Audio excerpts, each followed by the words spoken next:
Alright, welcome back, underdogs, misfits, and little lunatics, to The Shining. Sorry I lost my composure last video. It just happens. I got triggered with Jack's bullying of the guy with the lisp because I'm really getting tired of people bullying people. Um, so I needed some time to myself, but I've had enough time. So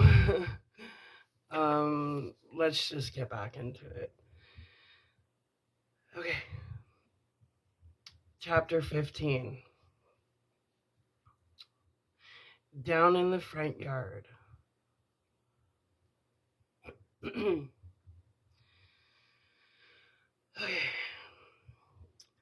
Jack had found a huge white painted wicker chair in the back of the equipment shed 2 weeks ago and had dragged it around to the porch over Wendy's objections that it was really the ugliest thing she had ever seen in her whole life. He was sitting in it now, amusing himself with a copy of E.L. Doctorow's Welcome to Hard Times, when his wife and son rattled up the driveway in the hotel truck.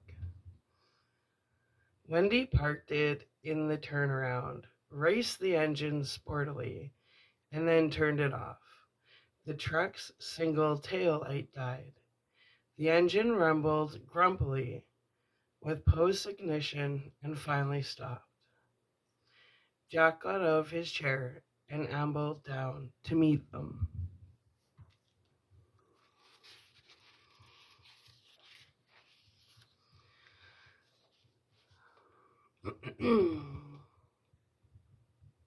Hi, Dad, Danny called and raced up the hill. He had a box in one hand. Look what Mommy bought me. Jack picked his son up, swung him around twice, and kissed him heartily on the mouth. Jack Torrance, the Eugene O'Neill of his generation, the American Shakespeare, Wendy said, smiling. Fancy meeting you here, so far up in the mountains. The common rock became too much for me, dear lady, he said, and slipped his arms around her. They kissed. How was your trip? Very good. Danny complains that I keep jerking him, but I didn't stall in the truck once. And, oh, Jack, you finished it. She was looking at the roof, and Danny followed her gaze. A faint frown touched his face as he looked at the wide swatch of fresh shingles atop the Overlook's west wing, a lighter green than the rest of the roof. Then he looked down at the box in his hand and his face cleared again. At night, the pictures Tony had shown him came back to haunt in all their original clarity, but in sunny daylight, they were easier to disregard. Look, Daddy, look. Jack took the box from his son. It was a model car, one of the Big Daddy Roth caricatures that Danny had expressed an admiration for in the past.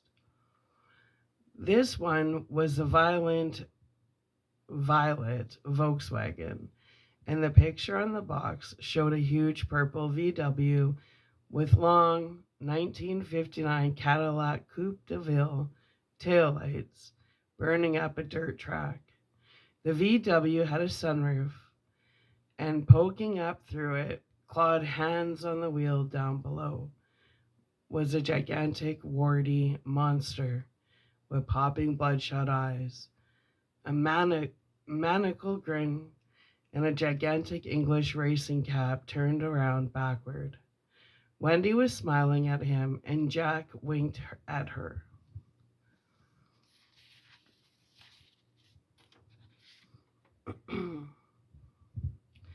That's what I like about you, Doc. Jack said, handing the box back. Your taste runs to the quiet, the sober, the introspective. You're definitely the child of my loins. Mommy said you'd help me put it together as soon as I could read all of the first Dick and Jane. That ought to be by the end of the week, Jack said. What else have you got in that fine looking truck, ma'am? She grabbed his arm and pulled him back. No peeking. Some of that stuff is for you. Danny and I will take it in. You can get the milk. It's on the floor of the cab. That's all I am to you? Jack cried, clapping a hand to his forehead. Just a dray horse, a common beast of the field. Dray here, dray there, dray everywhere. Just dray that milk right into the kitchen, mister. It's too much, he cried and threw himself on the ground while Danny stood over him and giggled. Get up, you ox, Wendy said and prodded him with the toe of her sneaker. See, he said to Danny. She called me an ox. You're a witness. A witness? Witness? Danny concurred gleefully, and broad jumped his prone father. Jack sat up. That reminds me, Chumply, I've got something for you too, on the porch, by my ashtray. What is it? Forgot. Go and see. Jack got up, and the two of them stood together, watching Danny charge up the lawn and then take the steps to the porch 2 by 2. He put an arm around Wendy's waist. You happy, babe? She looked up at him solemnly. This is the happiest I've been since we were married. Is that the truth?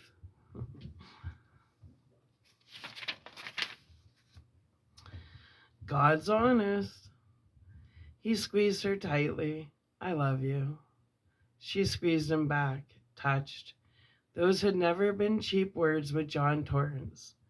She could count the number of times he had said them to her, both before and after marriage, on both her hands. I love you too. Mommy, Mommy. Danny was on the porch now, shrill and excited. Come and see. Wow, it's neat. What is it? Wendy asked him as they walked up from the parking lot hand in hand. Forgot, Jack said. Oh, you'll get yours, she said and elbowed him. See if you don't. I was hoping I'd get it tonight, he remarked, and she laughed. A moment later, he asked, Is Danny happy, do you think? You ought to know. You're the one who has a long talk with him every night before bed. That's usually about what he wants to be when he grows up, or if Santa Claus is really real. That's getting to be a big thing with him. I think his old buddy Scott let some pennies drop on that one. No, he hasn't said much of anything about the Overlook to me. Me neither, she said. They were climbing the porch steps now, but he's very quiet a lot of the time, and I think he's lost weight, Jack. I really do. He's just getting tall. Danny's back was to them. He was examining something on the table by Jack's chair, but Wendy couldn't see what it was. He's not eating as well either. He used to be the original steam shovel. Remember last year?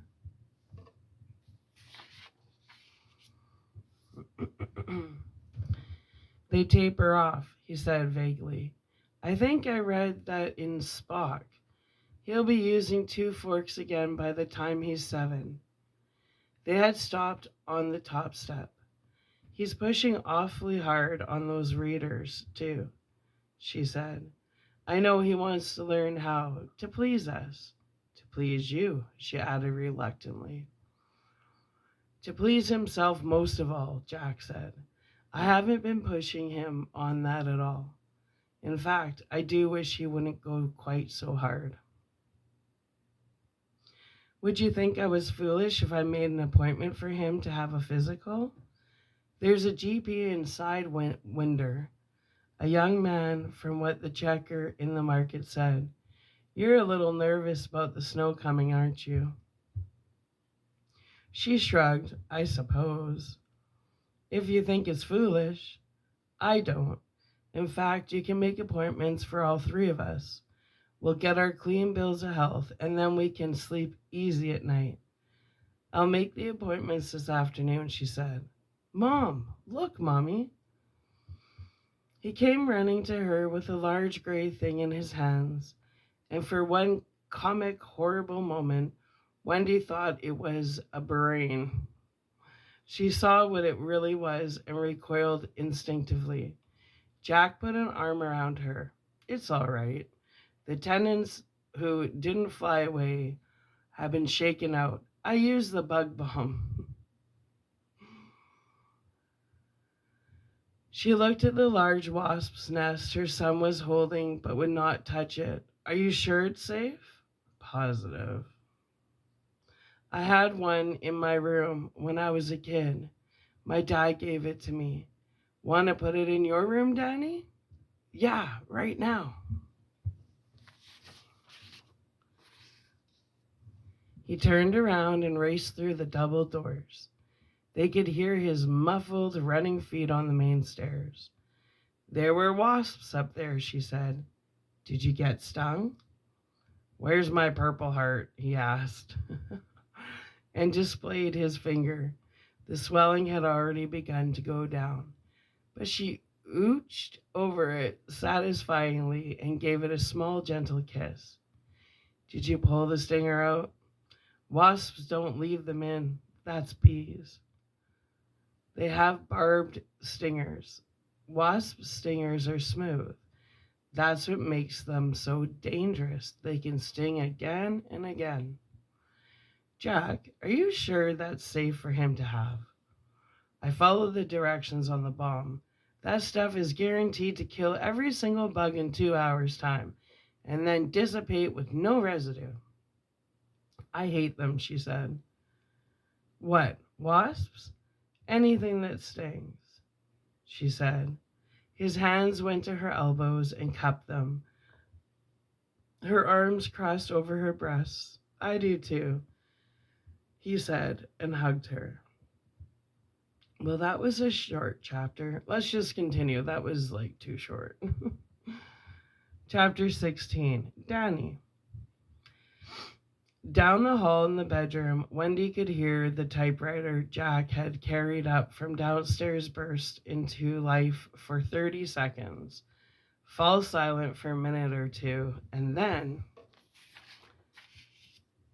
rattle briefly again. It was like listening to machine gun fire from an isolated pillbox. The sound was music to her ears. Jack had not been writing so steadily since the second year of their marriage, when he wrote the story that Esquire had purchased. He said he thought the play would be done by the end of the year, for better or worse, and he would be moving on to something new. He said he didn't care if the little school stirred any excitement when Phyllis showed it around. Didn't care if it sank without a trace, and Wendy believed that too. The actual act of his writing made her immensely hopeful, not because she expected great things from the play, but because her husband seemed to be slowly closing a huge door on a room full of monsters. He had had his shoulder to that door for a long time now, but at last it was swinging shut. Every key typed closed it a little more. Look, Dick, look. Danny was hunched over the first of the 5 battered primers Jack had dug up by cooling mercilessly through Boulder's mired second-hand bookshops. They would take Danny right up to the second grade reading level, a program she had told Jack she thought was too ambitious, too much. Their son was intelligent. They knew that, but it would be a mistake to push him too far too fast. Jack had agreed. There would be no pushing involved, but if the kid caught on fast, they would be prepared. And now she wondered if Jack hadn't been right about that too. Danny prepared by 4 years of Sesame Street and 3 years of Electric Company seemed to be catching on with almost scary speed. It bothered her. He hunched over the innocuous little books, his crystal radio, and balsa glider on the shelf above him, as though his life depended on learning to read. His small face was more tense and paler than she liked in the close and cozy glow of the goose-necked lamp they had put in his room. He was taking it very seriously, both the reading and the workbook pages his father made up for him every afternoon. Picture of an apple and a peach. The word apple written beneath in Jack's large, neatly made printing. Circle the right picture, the one that went with the word, and their son would stare from the word to the pictures. His lips moving, sounding out, actually sweating it out. And with his double-sized red pencil curled into his pudgy right fist, he can now write about 3 dozen words on his own. His finger traced slowly under the words in the reader.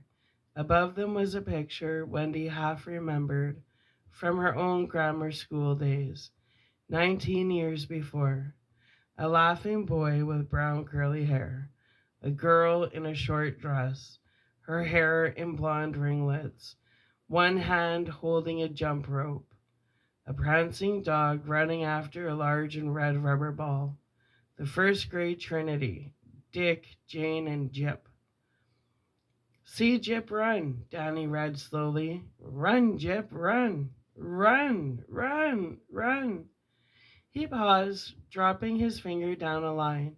See the... He bent closer, his nose almost touching the page now. See the... Not so close, Doc, Wendy said quietly.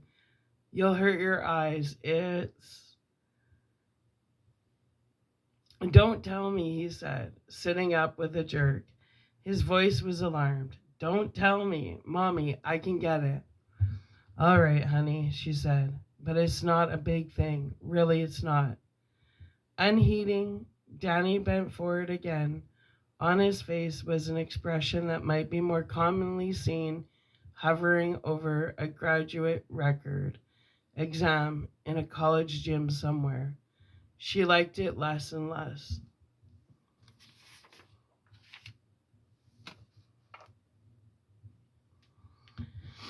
See the bah. Ah, L. See the baha, L. See the bahal, ball. He's trying to read. Suddenly triumphant, fierce. The fierceness in his voice scared him. See the ball. That's right, she said. Honey, I think that's enough for tonight.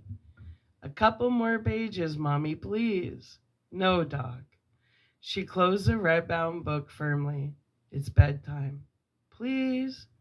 Don't tease me about it, Danny. Mommy's tired.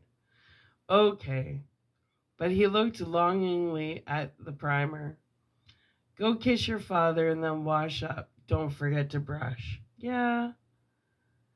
He slouched out, a small boy in pajama bottoms with feet and a large flannel top with a football on the front and New England Patriots written on the back. Jack's typewriter stopped, and she heard Danny's hearty smack. Night, Daddy. Good night, dog. How'd you do? Okay, I guess. Mommy made me stop. Mommy was right. It's past 8:30. Going to the ballroom? Yeah. Good. There's potatoes growing out of your ears, and onions and carrots and chives and Danny's giggle fading, then cut off by the firm click of the bathroom door. He was private about his bathroom functions, while both she and Jack were pretty much catch as catch can.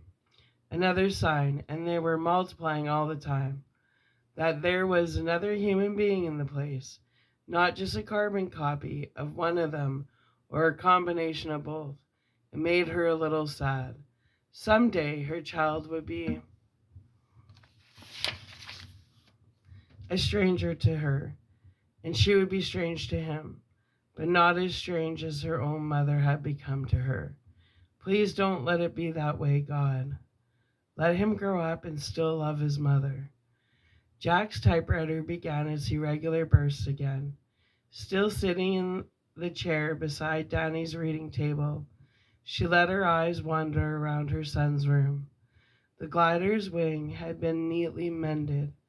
His desk was piled high with picture books, coloring books, old Spider-Man comic books, with the covers half torn off, Crayolas, and an untidy pile of Lincoln logs. The VW model was neatly placed above these lesser things, its shrink wrap still undisturbed. He and his father would be putting it together tomorrow night or the night after if Danny went on at this rate, and never mind the end of the week. His pictures of Pooh and Eeyore and Christopher Robin were tacked neatly to the wall, soon enough to be replaced with pin-ups and photographs of dope-smoking rock singers, she supposed. Innocence to experience. Human nature, baby. Grab it and growl. Still, it made her sad. Next year, he would be in school, and she would lose at least half of him, maybe more, to his friends. She and Jack had tried to have another one for a while, when things had seemed to be going well at Stovington, but she was on the pill again now. Things were too uncertain. God knew where they would be in 9 months. Her eyes fell on the wasp's nest. It held the ultimate high place in Danny's room, resting on a large plastic plate on the table by his bed. She didn't like it, even if it was empty. She wondered vaguely if it might have germs. Thought to ask Jack, then decided he would laugh at her, but she would ask the doctor tomorrow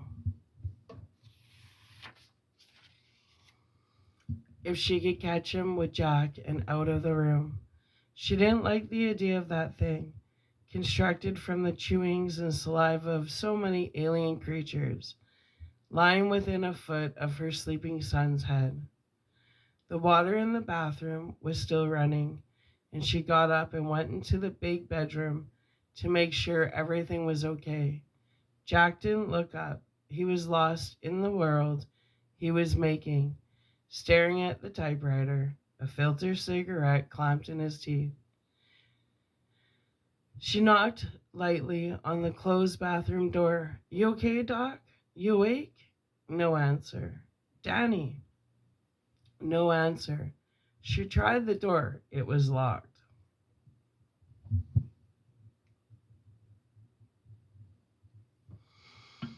Danny! She was worried now. The lack of any sound beneath the steadily running water made her uneasy. Danny! Open the door, honey. No answer. Danny!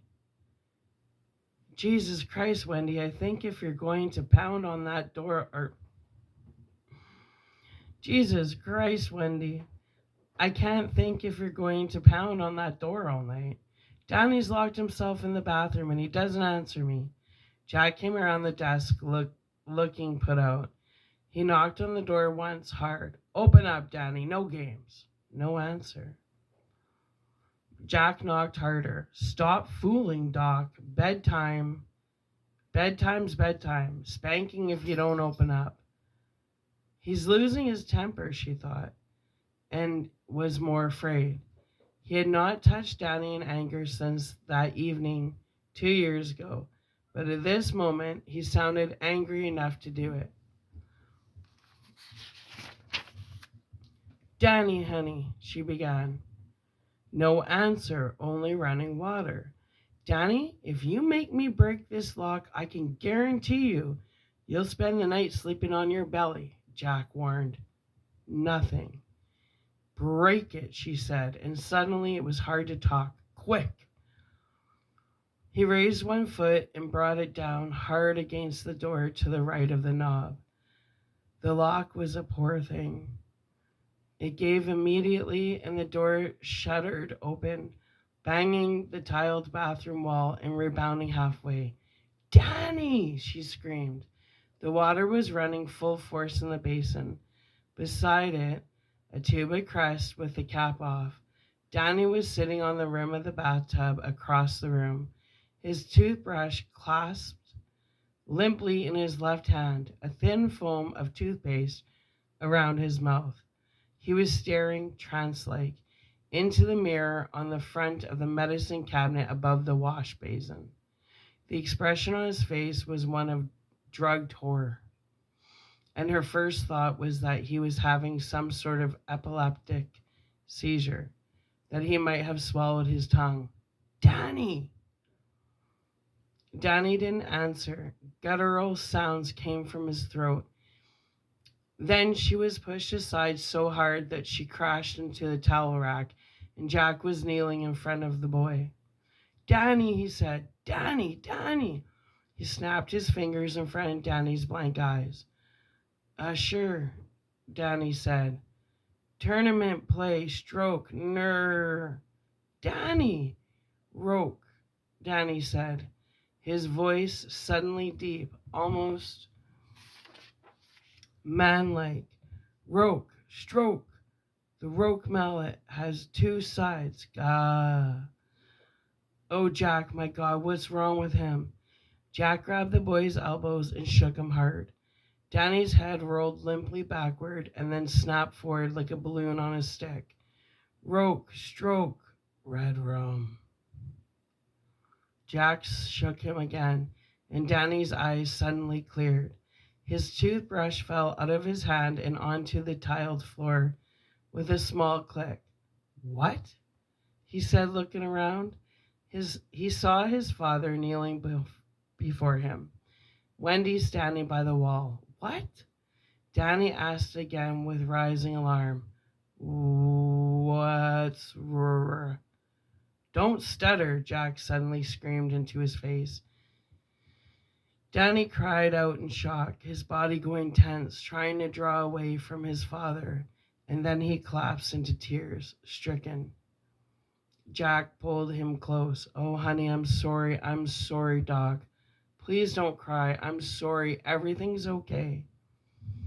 The water ran ceaselessly in the basin, and Wendy felt that she had suddenly stepped into some grinding nightmare where time ran backward to the time when her drunken husband had broken her son's arm and had then mewed over him in almost the exact same words. Oh, honey, I'm sorry, Doc, please, so sorry. She ran to them both, pried Danny out of Jack's arms somehow. She saw the look of angry reproach on his face, but filed it away for later consideration, and lifted him up. She walked him back into the small bedroom, Danny's arms clasped around her neck, Jack trailing them. She sat down on Danny's bed and rocked him back and forth, soothing him with nonsensical words, repeated over and over. She looked up at Jack, and there was only worry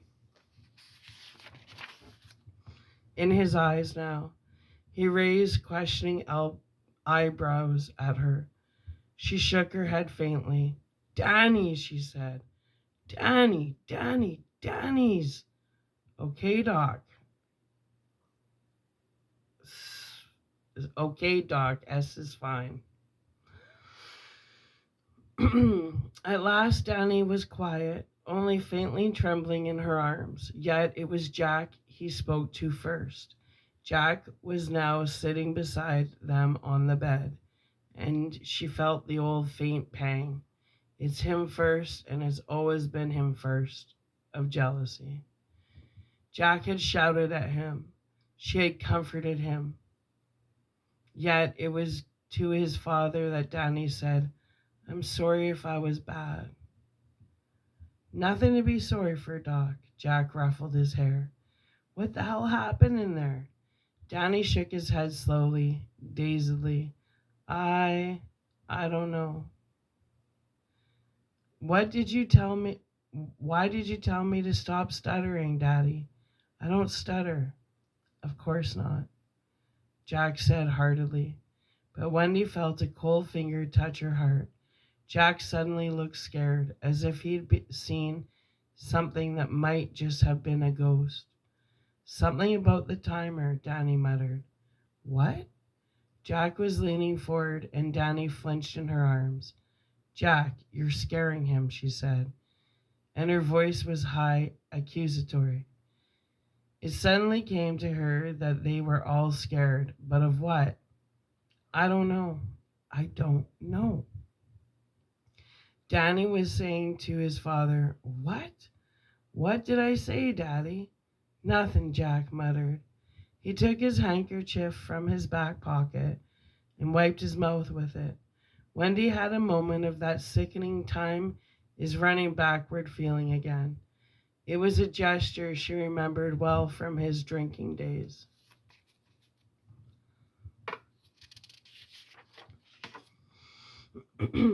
"Why did you lock the door, Danny?" she asked gently. "Why did you do that?" "Tony," he said. "Tony told me to." They exchanged a glance over the top of his head. "Did Tony say why, son?" Jack asked quietly. "I was brushing my teeth, and I was thinking about my reading," Danny said. "Thinking real hard, and I saw Tony way down in the mirror. He said he had to show me again." "You mean he was behind you?" Wendy asked. "No, he was in the mirror." Danny was very emphatic on this point, way down deep, and then I went through the mirror. The next thing I remember, Daddy was shaking me and I thought I was being bad again. Jack winced as if struck. "No, Doc," he said quietly. "Tony told you to lock the door?" Wendy asked, brushing his hair. "Yes." "And what did he want to show you?" Danny tensed in his arms. It was as if the muscles in his body had turned into something like piano wire. "I don't remember," he said, distraught. "I don't remember. Don't ask me. I don't remember nothing." "Shh," Wendy said, alarmed. She began to rock him again. "It's all right if you don't remember, hun." "Sure it is." At last, Danny began to relax again. "Do you want me to stay a little while? Read you a story?" "No, just a night light." He looked shyly at his father. "Would you stay, Daddy, for a moment?"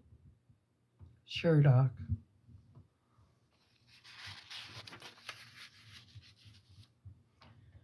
Wendy sighed. "I'll be in the living room, Jack." "Okay." She got up and watched as Danny slid under the covers. He seemed very small. "Are you sure you're okay, Danny?" "I'm okay. Just plug in Snoopy, Mom." "Sure." She plugged in the nightlight, which showed Snoopy lying fast asleep on top of his doghouse.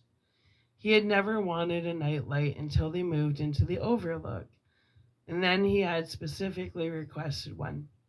She turned off the lamp and the overhead and looked back at them, the small white circle of Danny's face and Jack's above it.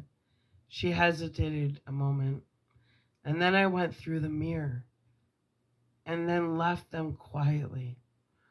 "You sleepy?" Jack asked, brushing Danny's hair off his forehead. Yeah.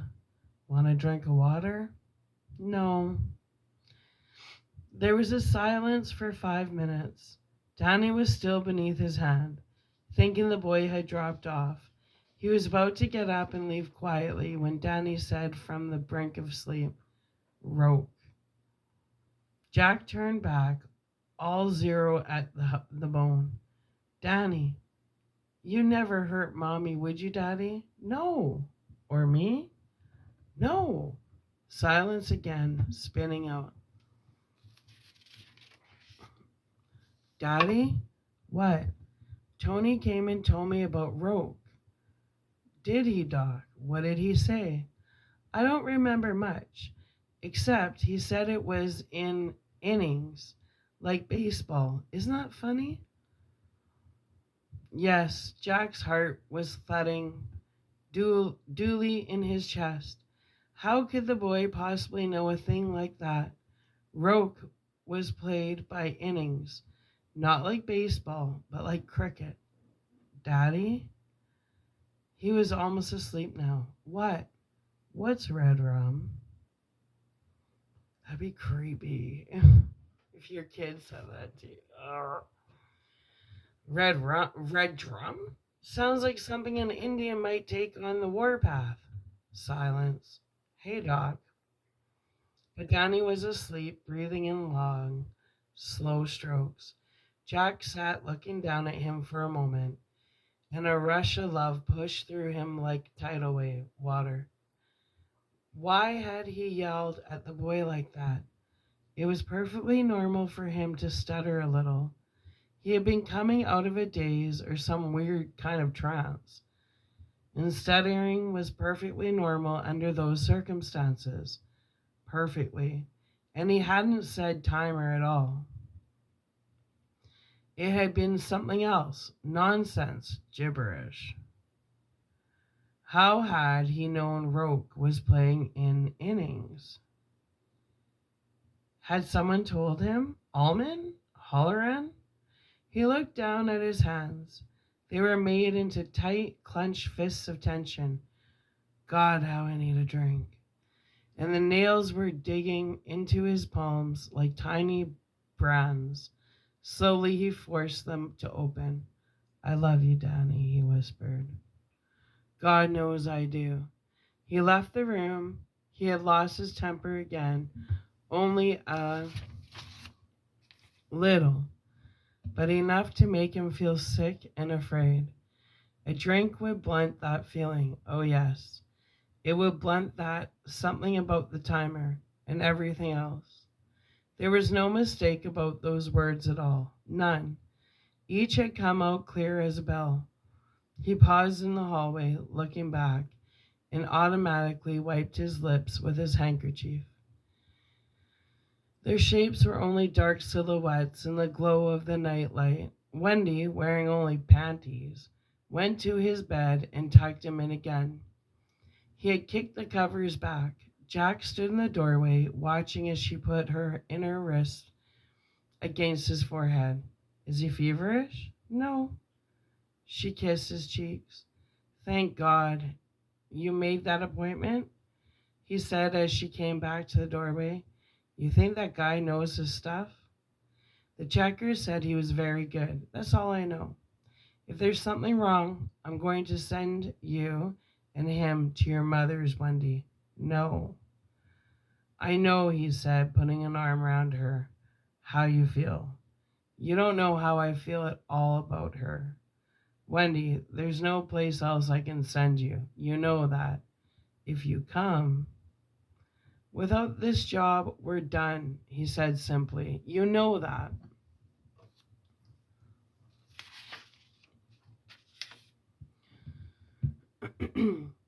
Her silhouette nodded slowly. She knew it.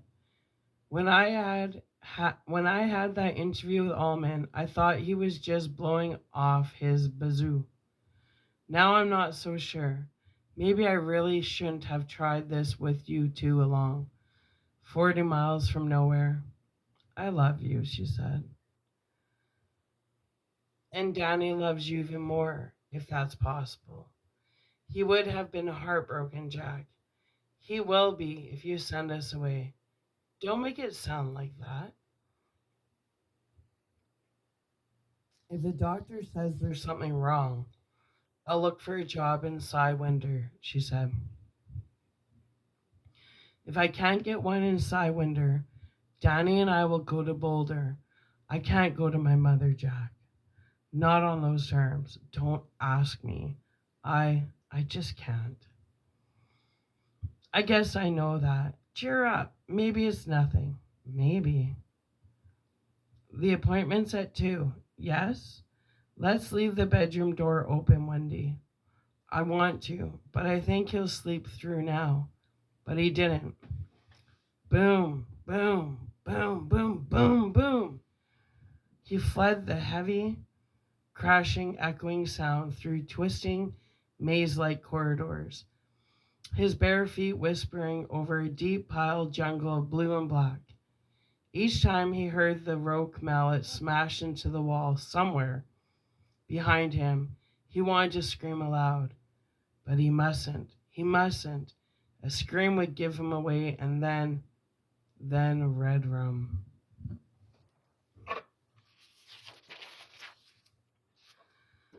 Come out here and take your medicine, you fucking crybaby. Oh, and he could hear the owner of that voice coming for him, charging up the hall like a tiger in an alien blue-black jungle. A man-eater. Come out here, you little son of a bitch.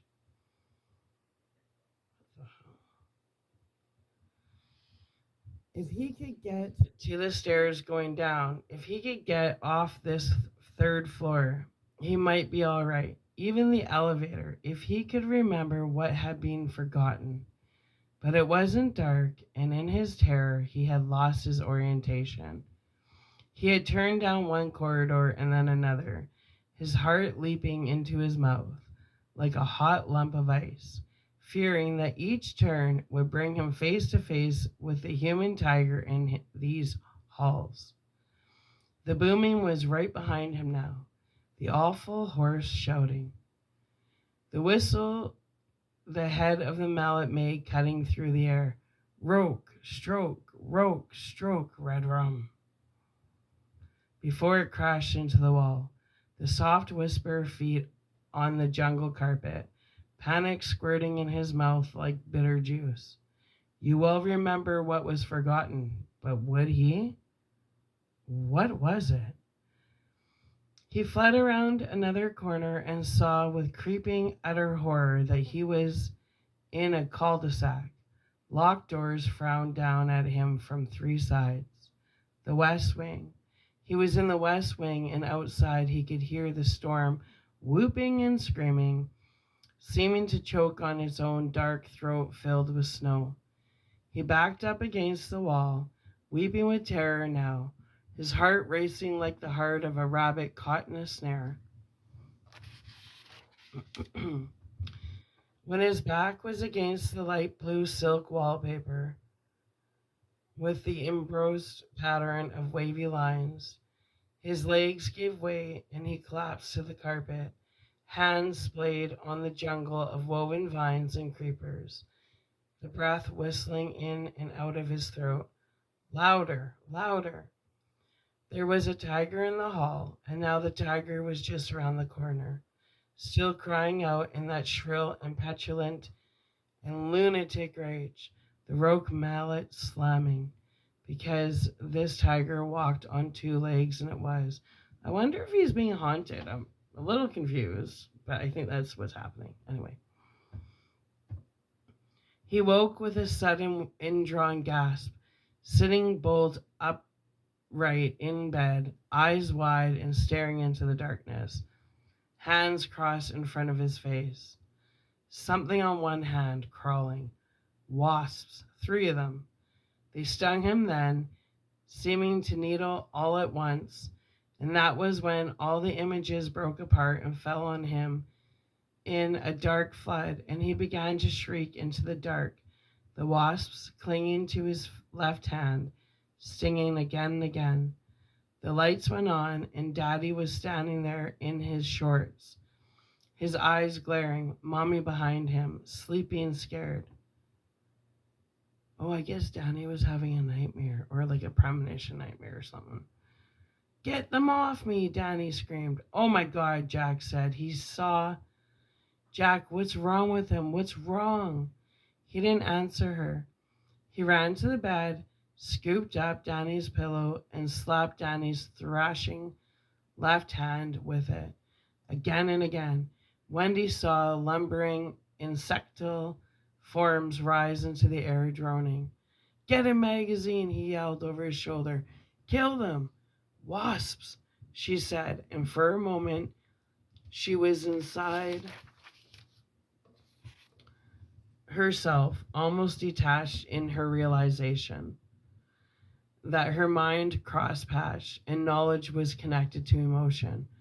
Wasps, oh Jesus, Jack said. You said, shut the fuck up and kill them, he roared. Will you do what I say? One of them had landed on Danny's reading desk. She took a coloring book off his work table and slammed it down on the wasp.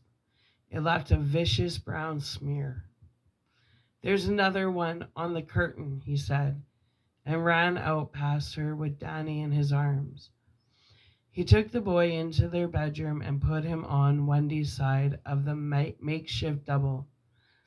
Lie right there, Danny. Don't come back until I tell you, understand? His face puffed and streaked with tears. Danny nodded. That's my brave boy. Jack ran back down the hall to the stairs. Behind him, he heard the coloring book slap twice. And then his wife screamed in pain. He didn't slow, but he went down the stairs, 2 by 2, into the darkened lobby. He went through Almond's office into the kitchen, slamming the heavy part of his thigh into the corner of Almond's oak desk, barely feeling it. He slapped on the kitchen overheads and crossed the sink. The washed dishes from supper were still heaped up in the drainer, where Wendy had left them to drip dry. He snatched the big Pyrex bowl off the top.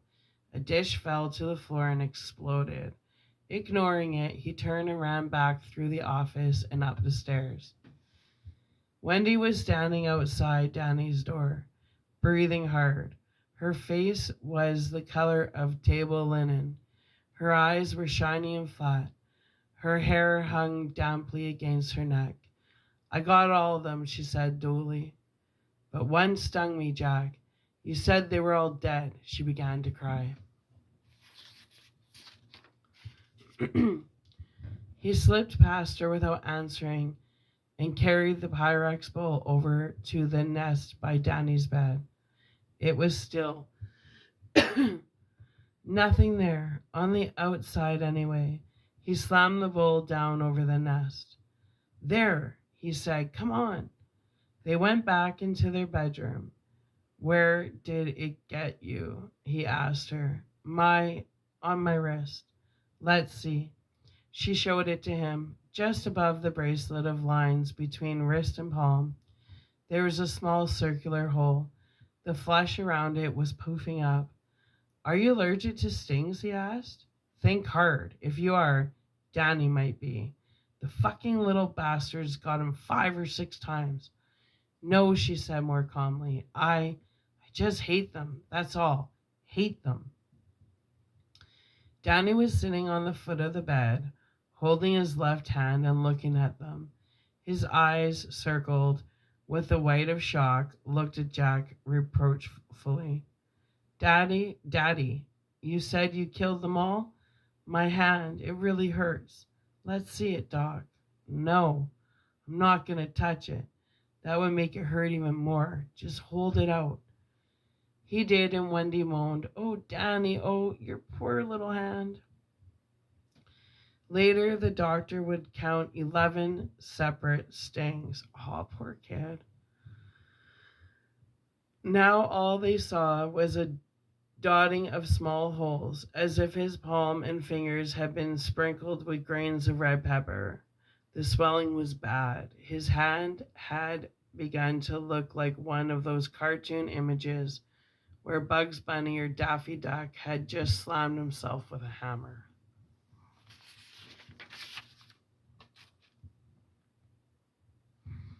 Wendy, go get that spray stuff in the bathroom, he said. She went after it, and he sat down next to Danny and slipped an arm around his shoulders. After we spray your hand, I want to take some Polaroids of it, Doc. Then you sleep the rest of the night with us, okay? Sure, Danny said. But why are you going to take pictures? So maybe we can sue the ass off some people. Wendy came back with a spray tube in the shape of a chemical fire extinguisher. This won't hurt, honey, she said, taking off the cap. Danny held out his hand, and she sprayed both sides until it gleamed. He let out a long, shuddery sigh. Does it smart? Does it smart? She asked. No, it feels better. Now these crunch them up. Now these crunch them up. I don't get that. Does it smart? You think it, I don't know if it's trying to say, does it hurt? But anyway, it says, does it smart? She asked. No, feel better? Now these, now these, crunch them up. She held out 5 orange flavored baby aspirin. Danny took them and popped them into his mouth one by one. Isn't that a lot of aspirin? Jack asked. It's a lot of stings, she snapped at him angrily. You go and get rid of that nest, John Torrance, right now. Just a minute. He went to the dresser and took his Polaroid square shooter out of the top drawer. He rummaged deeper and found some flash cubes. Jack, what are you doing? She asked a little hysterically. He's going to take some pictures of my hand, Danny said gravely. And then we're going to sue the ass out of some people, right, Dad? Right, Jack said grimly. He had found the flash attachment and he jabbed it onto the camera. Hold it out, son. I figure about $5,000 a sting. What are you talking about? Wendy nearly screamed. I'll tell you what, he said. I followed the directions on that fucking bug bomb. We're going to sue them. The damn thing was defective. Had to have been. How else can you explain this? Oh, she said in a small voice. He took 4 pictures, pulling out each cover print for Wendy to time on the small locket watch she wore around her neck. Danny, fascinated with the idea that his stung hand might be worth thousands and thousands of dollars, began to lose some of his fright and take an active interest. The hand throbbed duly, and he had a small headache. When Jack had put the camera away and spread the prints out on top of the dresser to dry, Wendy said, "Should we take him to the should we take him to the doctor tonight?" Not unless he's really in pain, Jack said. If a person has a strong allergy to wasp venom, it hits within 30 seconds. Hits? What do you? A coma or convulsions. Oh my Jesus. She cupped her hands over her elbows and hugged herself, looking pale and wan. How do you feel, son? Think you can sleep? Danny blinked at them. The nightmare had faded to a dull, featureless background in his mind, but he was still frightened. If I can sleep with you, of course, Wendy said. Oh, honey, I'm so sorry. It's okay, Mommy. She began to cry again, and Jack put his hands on her shoulders. Wendy, I swear to you that I followed the directions. Will you get rid of it in the morning, please? Of course I will. The 3 of them got into bed together, and Jack was about to snap off the light over the bed when he paused and pushed the covers back instead. Want a picture of the nest, too?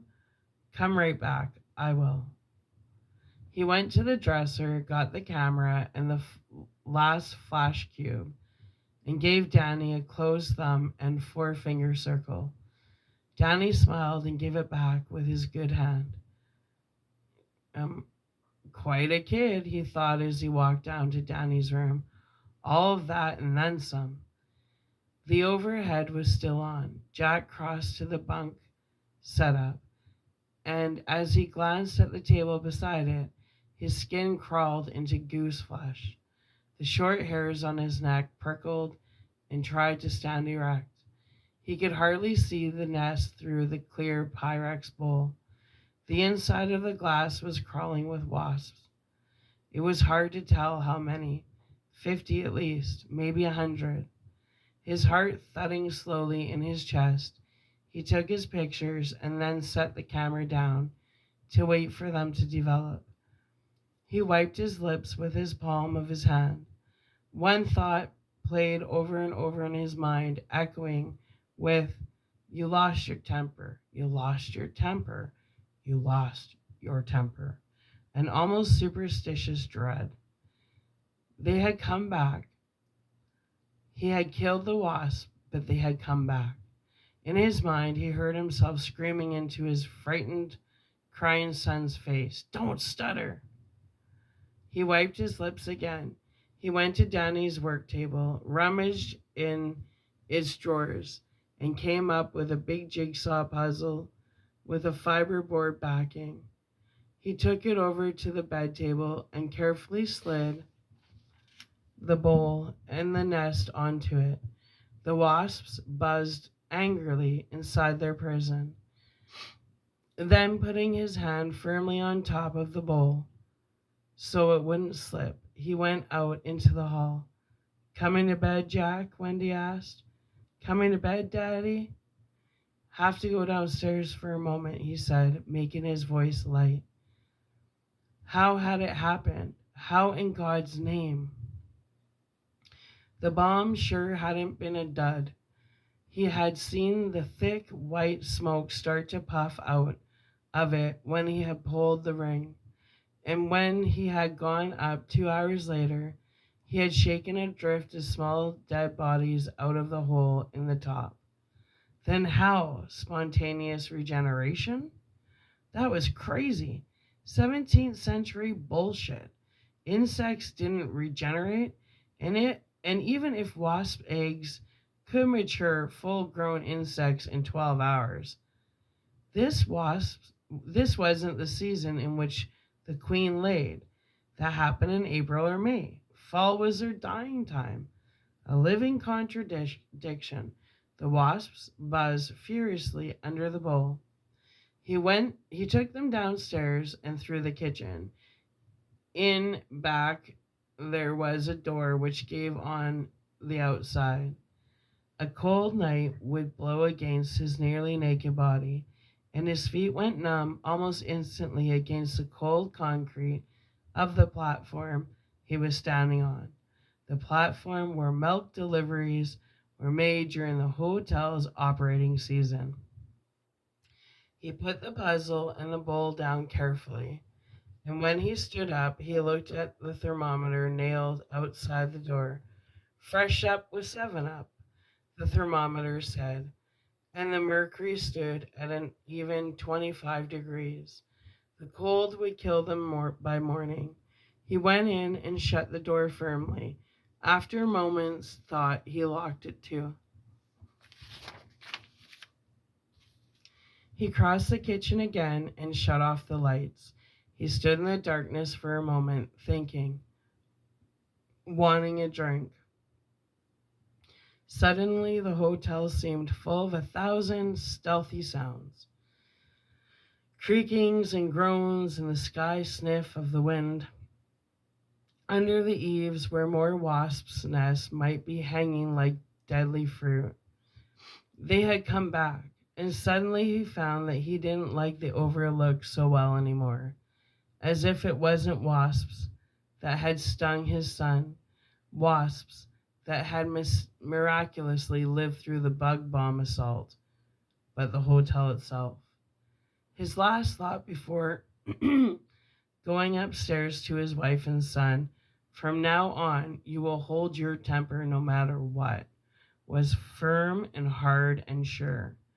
As he went down the hall to them, he wiped his lips with the back of his hand. All right. Well, that was a quick hour, like literally. Um, I don't think I'm gonna come back. I'm a little tired. I just wanted to read a little bit because I find it relaxes me. So, if you're someone that has a hard time sleeping or falling asleep, see, use I quit smoking pot. Like I'll do it on special. Like the last time I had it, I think it was Halloween.